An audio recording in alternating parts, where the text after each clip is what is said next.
Hi, everybody, and welcome to the video on database decision making. I'm Christine Downs, and I'm a trainer for NEPBIS. This presentation was developed with the support of the NEPBIS network. Today's agenda and tasks will be to review database decision making, drill down into our data to identify problems, and goal setting and action planning using data. And your team tasks will be to practice drilling down into your own discipline data and complete the drill down worksheet. It's really important for us to evaluate our implementation and our outcomes in PBIS. Otherwise, we don't know if our efforts are paying off. We also want to continuously monitor the behaviors in our building, so we can proactively respond and create goals and action plans for addressing the problems before they get too big. The process of using data to help solve your problems begins with identifying a problem that needs addressing. Next, you'll need to define that problem with precision so you understand the who, what, where, why, and when of the situation. And in looking at the data, it's going to help you to measure the current level of the problem. Like, how bad is it, right? We're going to use a process called drill down to help us get to the specifics of the problem we aim to solve. Next, we're going to define a goal that reflects meaningful improvement. Right? What level of progress does the team and the administration need to achieve before they can move on to another problem? And once you establish your measurable goal, you're going to use that goal to create an action plan, specific steps for how you're going to meet the goal.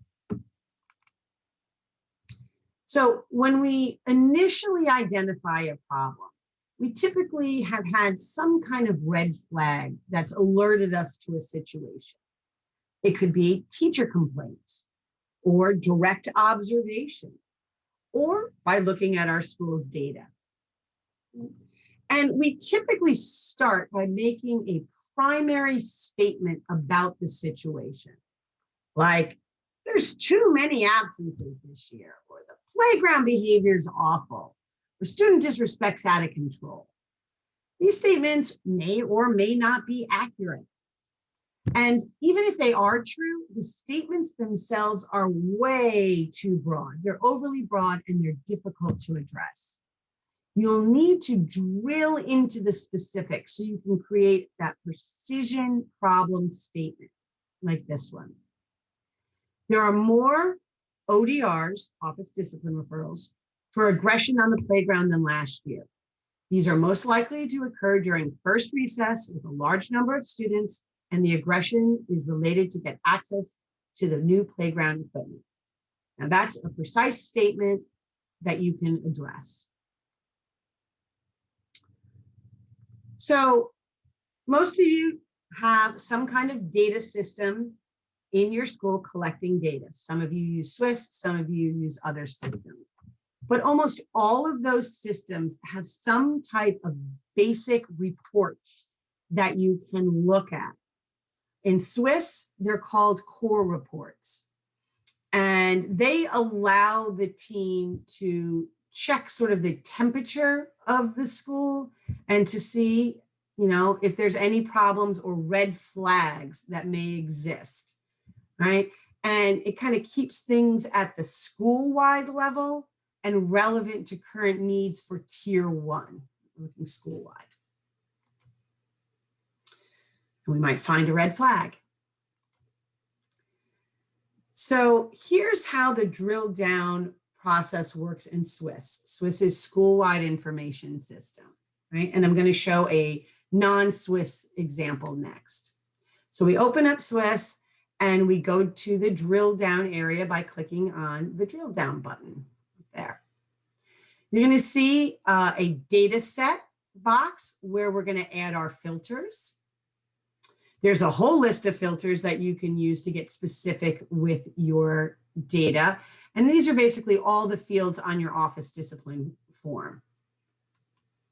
We're always going to click generate to apply the filters. The filtered data will show up here. And then we can actually even apply different graph types to the data and get even more specific. So right now we're seeing total office discipline referrals by location for all of 2021 school data. And let's say I want to start, I'm looking at the data and I want to start maybe with hallways because maybe we haven't fully implemented in our classrooms yet. Okay? So I know I want to start with hallways. So now I'm going to go back to those report filters, go to location, choose hallway and move it into the data set. And then I'm going to look at the graph type of grade. Let's see if there's any specific grade that might be having an issue. Okay, so I noticed that 6th grade has a really high number of referrals. They have 53 out of the 100 referrals. So I think I'm going to apply 6th grade as my next filter. So I'm going to go into the report filters again under demographics and grade. And now I move 6th grade into my data set. Of course, I hit generate. And now let's see maybe if there's a specific time of day that's most problematic. So I look at time of day and oh, yowza, yup. From 1 to about 1:45, there's 40 of the 53 referrals, right? That looks like our target time. Yep. So again, I'm going to move that over and filter by the time. And you can see now I have applied several filters here, right? And my last thing I want to look at is what is the problem behavior? So I look at the graph type as problem behavior, and I see it's mostly students being written up for being tardy. Right? You should always be checking your summary at the bottom right. That gives you the number of referrals written, the number of students it's been written for, and the number of staff. Here we see 23 different students are a part of this group. So we know it's not just a few student situation, it's a systems issue. We want to address it at the systems level, at least the 6th grade level, right? And be careful that you don't drill down into oblivion, right? When you get to a problem that you can manage, you can stop there and start working on the solution. Also, quickly, in Swiss, you have save report template. So when you have all of these things created, you can click there and name it. And so when you come back later, all those filters can apply by loading the report from here. All right, so we have our problem behavior, right? Large number of 6th grade students have received a referral in the hallway for being tardy to class. We know the current status. We have some details, right? We know it's 40 referrals from 23 different 6th graders in the hall during the 1 to 1:45 time period. And we've created a goal that we want to see less than 3 referrals from the hall from 6th graders from that 1 p.m. time, maybe through the end of the day, per marking period, right? And we can go back and check after each marking period, are we meeting the goal? You can do the very same thing using Excel. You're going to need to export or ask your administrator or office staff to export your discipline data from your system, whether it's Administrators Plus, Aspen, X2, SchoolBrains, whatever you're using, right? You can also export attendance data, academic, or any other data that your system captures. So once you have your table downloaded, you want to open it up in Excel, like we have here, and then you're going to click on that little triangle in the corner there between A and 1, and it's going to highlight all of your data. You're going to go to the top menu under Insert, and you're going to click on that, and then you're going to click on the pivot chart icon in sort of the center of your page, not the ones on the left, the one right in the center. And that's going to open up a small drop-down menu, and you're going to choose Pivot Chart and Pivot Table. That'll open a little menu. You'll click OK. And now it's going to create that pivot chart and the pivot table in a new worksheet, and you'll get a new tab. So here's the worksheet. So now you're going to have fields just like we had in Swiss, right? That you can pick. This is your office referral form fields. Instead of having one data set area, you actually are going to have 4. You're going to immediately move problem behaviors into your values. That's what we're going to be counting, because we're just going to be counting the number of things. Then you can start moving your fields into your axis category. And that will move those fields, the details on your x-axis, and you'll get a nice graph. So I have already moved location. I put that in here. I found that it was the hallway. And then I said, okay, let me go into location and only choose hallway. And I did the same thing for student grade. So you can see now I've already filtered by hallway and 6th grade, right? These filters apply to the whole graph, and you can see them up here. Make sure you have the right ones. Now I've moved time in here into my axis, and I'm looking at the time, just like we did in Swiss, right? And I'm getting the same results because I did use that same data, but it works with your data as well, okay? So if you need additional help with this, we have included links to videos to support the Swiss drill down and to pivot tables on the platform. So you can look for those links there, and you can always contact your trainers.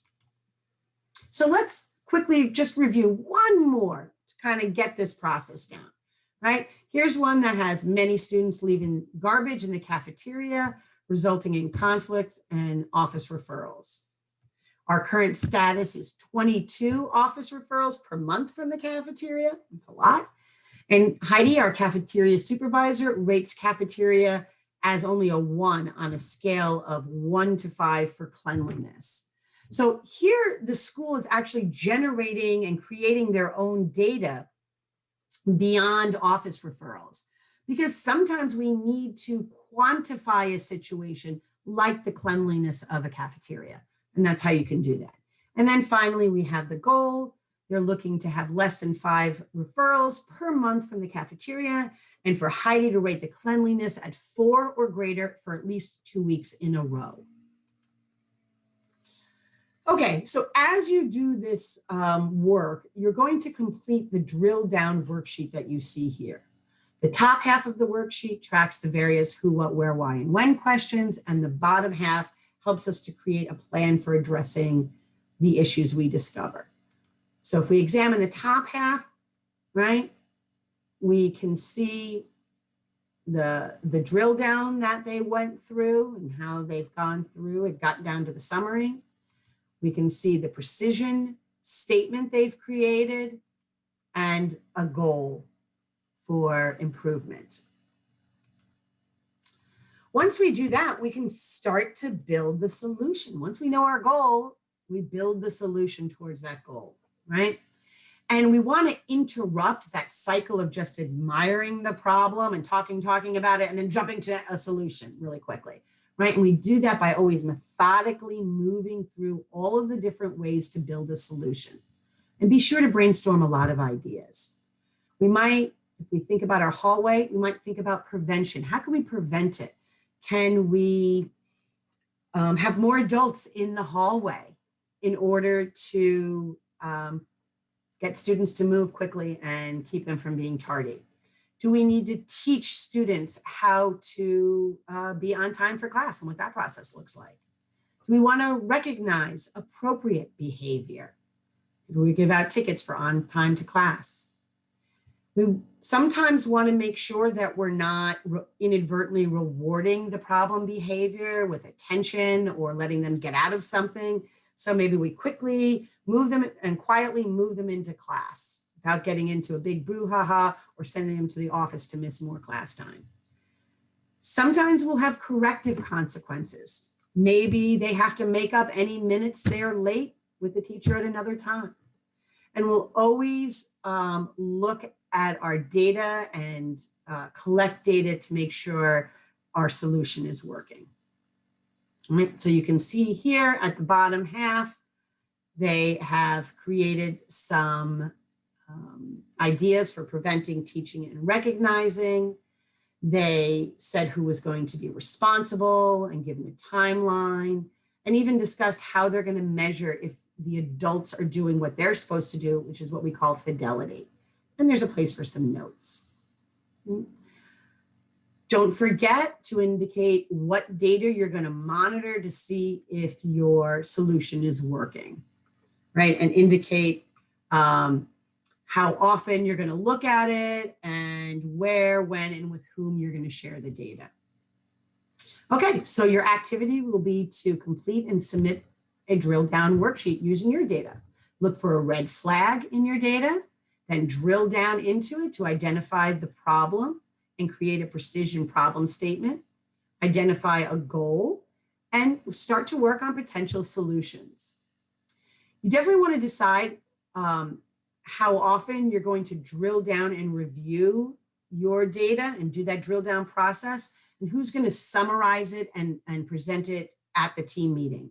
You do not want to do the drill down with your whole team at a team meeting. Just have a small group, 1, 2, 3 team members, review the data and bring printouts to share with the team so you guys can begin to address the solutions.